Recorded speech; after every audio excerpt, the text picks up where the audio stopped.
mbote na bino bandeko ezanga mama Kilumbu Shembo TV na ye koluka mwa nyama ande tosombaka mwa nyama na biso na shop na biso natala nanu ntana naluka nanu nyama bien boni bokotakota bomi abone par Kilumbu Shembo ni ba viande haché akokaka mwa steak moko nyama moko ya ngombe okende kokalinga na matungulu alakisa babone nanga bota biloko esili mpenza na shop oyo eza nyama nini nazoluka na ngai minene boye te nata koto nyama kaka steak kaka nyama steak oyo mike batie combien eza na biso bien bokotakota bomi abone par Kilumbu Shembo TV nazwa oyo oyo mpe na kokalinga yango nabwakeli yango matungulu eza te kaka kotia banzete nata na kalite oyo bati mpe biloko yango cher oyo te nalingi kaka ya mike nasango modele nazolingi osala eza na shop awa bamama ezanga ya bino mama Kilumbu Shembo TV kokotakota bomi abone pa Henriette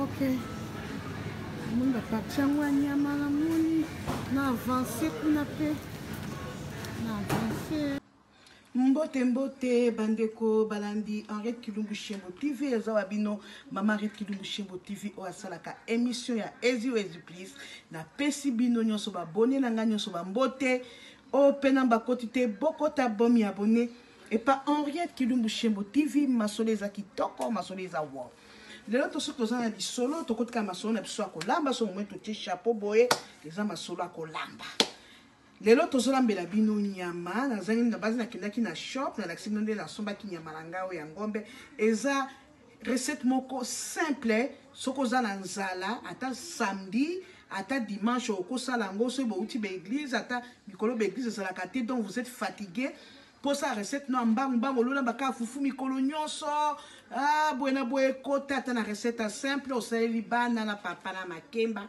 eza nyama na biso ya beef steak ya ngombe. Ok, avant na banda nyama na biso eza kaka kokalinga simple nakolata bagam ngai kotina bongisa nyama na ngai na saisonnier yango mpona biloko tokotia na kati ekotanga na manzaka te manzaka na ntango tozosala ekopesa biso maladi mpo ezobomba yango toleka tokota toza na problème ya nyama na biso awa nyama na biso oyo nakosokola yango totia yango na sokola yango atake quand même bozoka mai ya pompi ezolela nakolinga na saison yango nakotia yango na sani oyo ebongo bomona ndenge nakosaisonne yango nyama na ngai yango oyo ok na nyama na biso nazokalinga yango na l'huile d'olive mpo eza l'huile d'olive oyo ya organique balinga baya mwasi eza senga mafuta mingi te esengaka mafuta moke yango nde nakosala yango na mafuta na biso ya olive oyo ya organique nde nakosala nakokalinga yango na matungulu c'est simple nyama na biso nde tokosalela nyama na biso tokotia ai naza na ai moko boya kibi yango oyo bandeko na so baza na Australie soki bokende na shop amindele bokomona yango eza ai eza mélange te eza kaka ai na ai oyo eza na bilisa yango mpona lakisa bino yango basali mpe na tangawusi nango donc batia yango bamélange ya biloko te eza ya kibi ai oyo okozala mpe okosalela yango mpe na ti bango balinga komela ti bamosusu batiaka ai ata tangawusi okosalela nango otie mwa ai no mwa tangawusi mpo eza mélange na produit moko te ai oyo nde nakotia na nyama na ngai zala sabino pe papier atanga aussi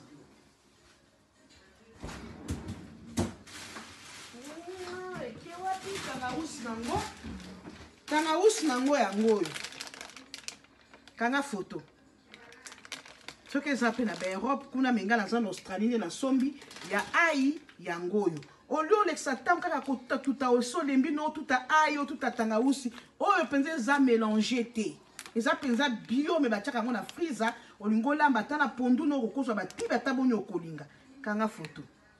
OK, nazongisa tanga osi nanga nzingo mpo nazo nango mosala te.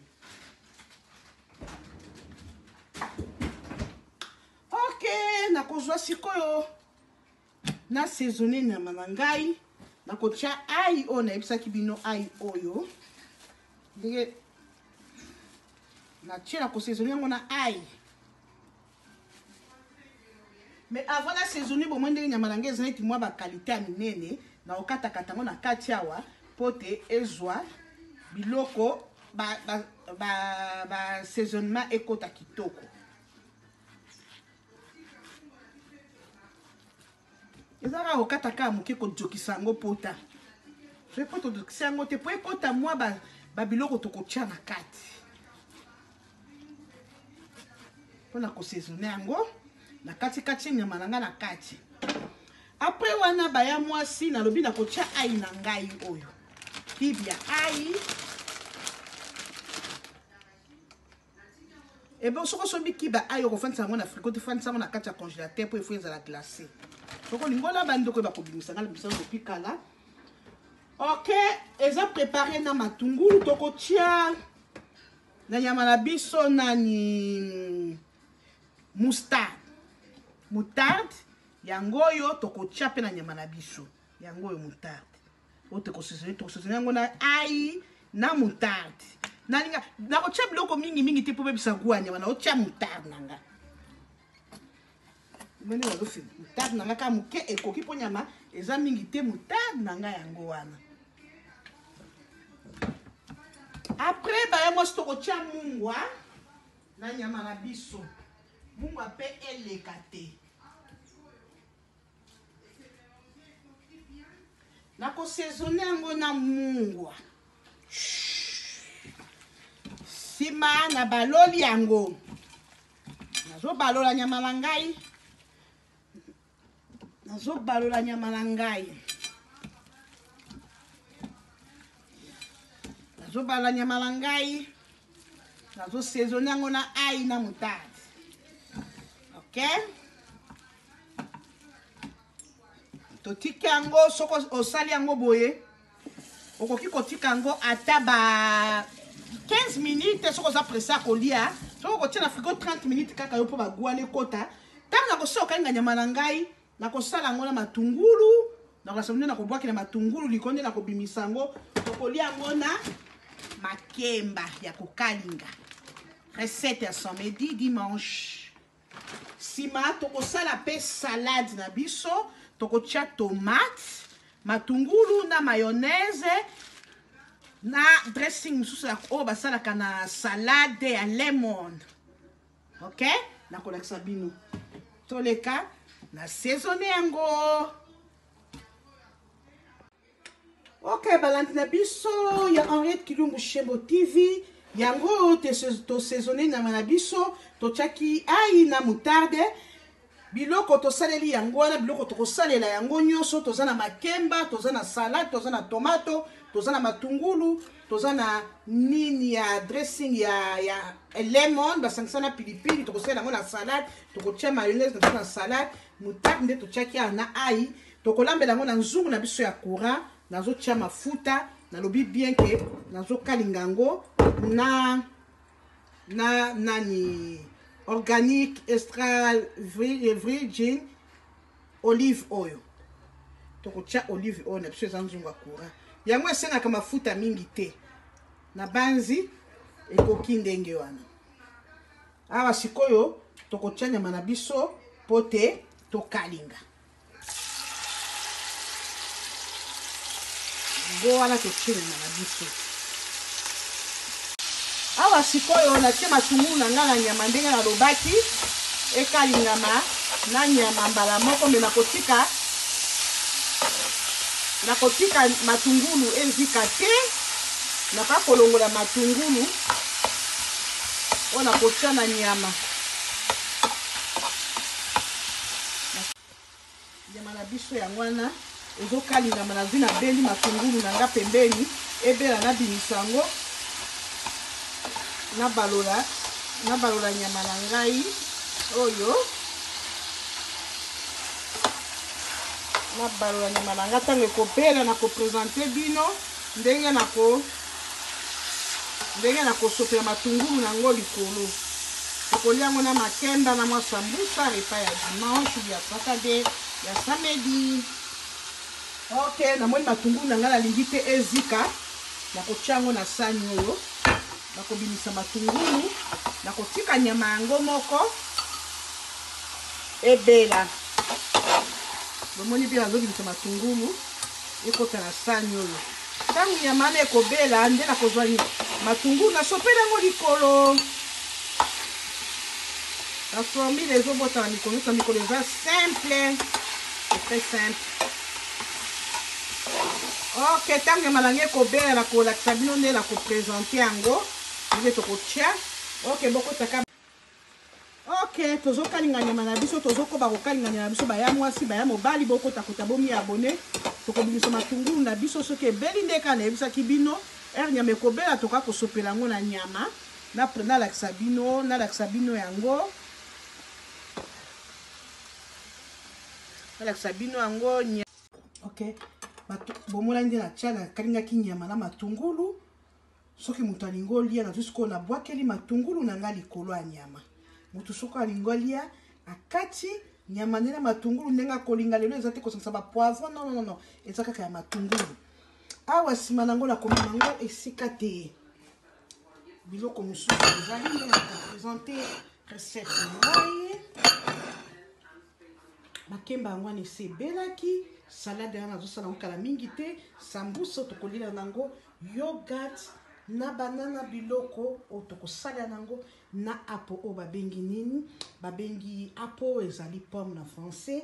Ok, nakenanu nakata tomate ya salade matungulu nalakisa bino ndenge nakosala mélange nango. Sikoyo naye kosala salade na ngai eza eloko moko simple easy, eza eloko moko te ya spécial. Awa tomate na matungulu na ngai nakatelaki natie na salade na ngai. Esthétique na sikoyo maboko na ngai bosotuka te nakobalusa yango. Attention nalati baga problème eza te. Nabalusi yango batomate yango wana nakozwa nini na biso mosusu yango babengi café 26 eza mpona salade. Bino moko bomoni loposo ya salade, loposo ya citron eza mpe mpona salade. Nakofongola yango baya mwasi po te natia likolo ya salade na ngai esalaka mpe kitoko. Eza basangisa vinaigre salade ekota mpe mingi te. Après wana tokozwa mayonnaise na biso, mayonnaise traditionnelle. Tokozwa mayonnaise na biso yango oyo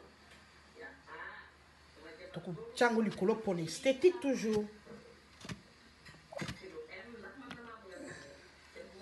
Tokobalola yango boye nde tosotie deja oyo ya citron wana. Esili c'est tout. Ndela aliaka matiti mpo ani ayebi ke c'est la vie. Babiloko ya matiti eza kitoko. Après wana baya mwasi tokosala nini? Nasali salade na ngai na moto akotoka ya ye soki akolinga kobakisa nini ya citron, soki akolinga kobakisa mayonnaise traditionnelle kaka ye. Awa sikoyo nakolakisa ndenge nazosala na banzi biloko na nga wana. Yango wana toza na makemba, toza na nyama totia matungulu, toza na sambusa yango wana, toza na salade na biso. Awa sikoyo nazokata matungulu na ngai, tomate na ngai oyo nakosalela salade mpona baki ezali accompagné na salade bilei na biso. Bokota bomi abonné et pas en retlumbu Shembo TV masolo eza kitoko. Masolo eza wa. Opena na koti te akota mi abonné ya boyo zanga. Biloko bilengi boy. Eza tikaka samedi dimanche boyo yaka ba fufu, koton saka libumu na fufu non. Samedi dimanche eza moko batu mingi balembaka. Atako ba église eza mikolo te mais quand même bola mkana ba fatigue batu mkamingi na retard. Donc olosala ba fufu wana ndi bola mkana retard wana, osali moi repos na sali c'est bien. Et ça kitoko pour la famille hein. yebisa ya mwasi ya mobali akota ami abonné et pas Henriette Kilumbu Shembo TV masolo eza kitoko awa bozomona ti nazosala matungulu nazokata yango arronde mpona kende kotia na salade na ngai matungulu na tomate bongo na présente bino bilei na ngai ya lelo eza nini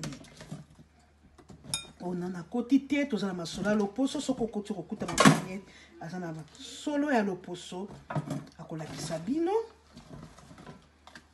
totondani na babouton elongi esilaka te kota okomona mamari t'expliquer quand même toujours kota kotrakaka ok oui nabwaka na biloko oyo awa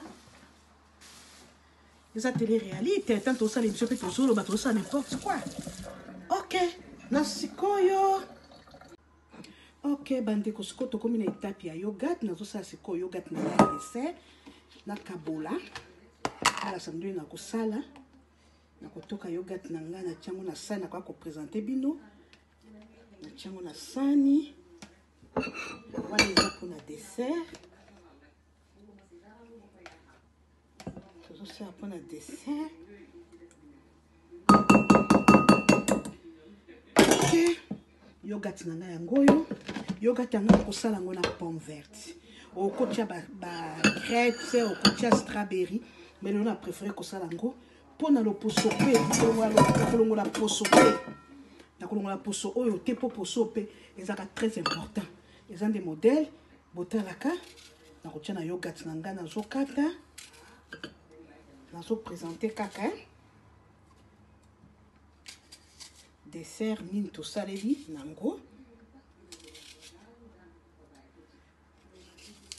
ok nalongoli poso te natiango likolo ya yogat poso nango eza kitoko mpona santé tant mpe tobokaka baposo ya pomme tolekisaka mpe biloko mosusu nasali yogat na ngai na tiawa donc esengeli na présente bino yango nauti kosala yogat na ngai nasali yango oyo yogat na ngai yango oyo oko mpona yogat nyonso okolinga nasali yango na pomme verte zela nalakisa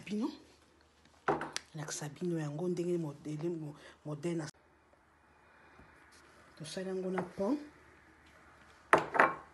na loboko tosali yango na pomme oyo nalongoli baposo te mpo baposo wana eza bien mpona santé bavitamine mosusu kolekisaka oyo kosala pomme kaka kolongola te okotia strawberry bagrapes mélange ya bafruit esaka toujours bien bon kinyama na biso yango wana oyo tosalaki ya kokalinga ya kotia matungulu makemba na biso yango wana tokolia nango salade na biso yango wana tosalaki yango na mayonnaise na dressing oyo ya citron eza mwa pilipili na mwa sambusa na biso me nakolianga moko mpo eza na pilipili makasi so basisi kolia tozala mwa dessert ya bitabe mpe oyo akolinga bitabe akolia oyo mpe akolinga ya pomme akolia ok mbote na bino eza wa bino mama Henriette Kilumbu Shembo TV masolo eza kitoko ngonga na biso ezali awa ya kolia mabe ya Henriette eza wa kibano oyo donc biloko na biso tokolia lelo mpona samedi dimanche eza te kaka fufu baya mwasi baya mobali